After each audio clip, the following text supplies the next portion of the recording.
Hi friends, welcome to Deepika Telugu రుచులు. పన్నీర్ మసాలా కూరని ఎప్పుడు చేసినా ఒకేలా కాకుండా ఒకసారి ఇలా ట్రై చేయండి. రుచి చాలా బాగుంటుంది. నేను చెప్పిన పద్ధతిలో పన్నీర్ కూర చేశారంటే అన్నం, రోటీ, చపాతీ, పరోటా, బగారా రైస్లకి చాలా బాగుంటుంది. సరే కానీ ఛానల్ని ఫస్ట్ టైం చూస్తున్నట్టయితే ఛానల్ని సబ్స్క్రైబ్ చేసుకుని పక్కన ఉన్న బెల్ ఐకాన్ని ప్రెస్ చేసి ఆల్ ఆప్షన్లో పెట్టుకోండి. నేను అప్లోడ్ చేసే ప్రతి ఒక్క వీడియో మీ మొబైల్కి నోటిఫికేషన్ ద్వారా వస్తాయి.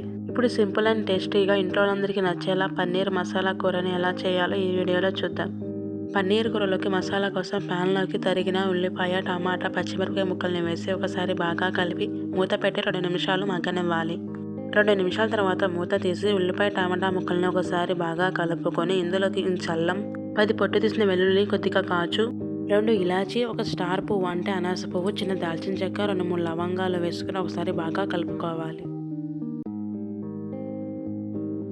ఇప్పుడు మూత వేసి మరో 2 నిమిషాలు మగ్గనివ్వాలి. 2 నిమిషాల తర్వాత టమాటా, ఉల్లిపాయ ముక్కలు కూడా బాగా మగ్గాయి. ఒకసారి బాగా కలుపుకొని స్టవ్ ఆఫ్ చేసి వేడి చల్లారినాక మిక్సీ జార్లోకి వేసుకుని మెత్తగా గ్రైండ్ చేసుకోవాలి.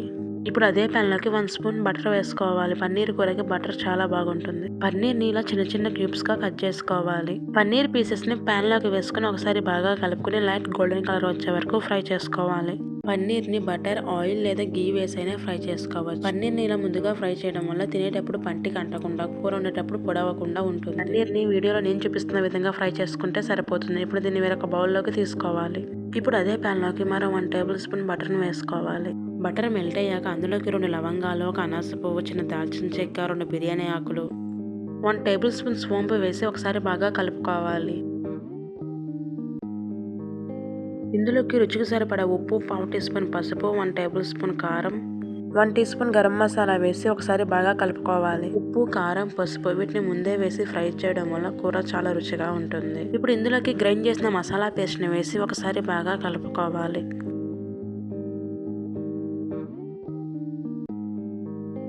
ఇప్పుడు మూత వేసి ఉల్లిపాయ, టమాటా పేస్ట్కి ఉప్పు, కారం బాగా పట్టేలా 2 నిమిషాలు మగ్గనివ్వాలి. 2 నిమిషాల తర్వాత ఫ్రై చేసిన పన్నీర్ ముక్కల్ని వేసి మసాలా స్పైసెస్ అన్ని పన్నీర్ ముక్కలకు పట్టేలాగా ఒకసారి బాగా కలుపుకోవాలి.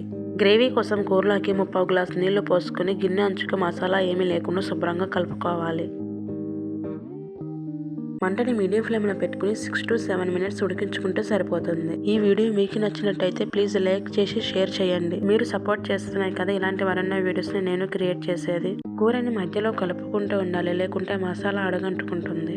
5 నిమిషాల తర్వాత కరివేపాకుని ఇలా చిన్నగా తరిగి వేసుకుని ఒకసారి బాగా కలుపుకోవాలి. పన్నీర్ కూరలోకి కరివేపాకు ఇలా చివర్లో వేయడం వల్ల టేస్ట్ చాలా బాగుంటుంది. పన్నీర్ కూరలో కొత్తిమీరతో పాటు చివర్లో కొంచెం కస్తూరి మెత్తిని కూడా వేసుకోవాలి. కమ్మటి వాసనతో పాటు రుచి కూడా అదిరిపోతుంది. అతి తక్కువ టైంలో సింపుల్ అండ్ టేస్టీగా పన్నీర్ కూరని ఎలా చేసుకోవాలో చూసారుగా. ఈ రెసిపీని మీరు కూడా ట్రై చేసి ఎలా వచ్చిందో కామెంట్ సెక్షన్లో కామెంట్ చేయండి. Thank you for watching.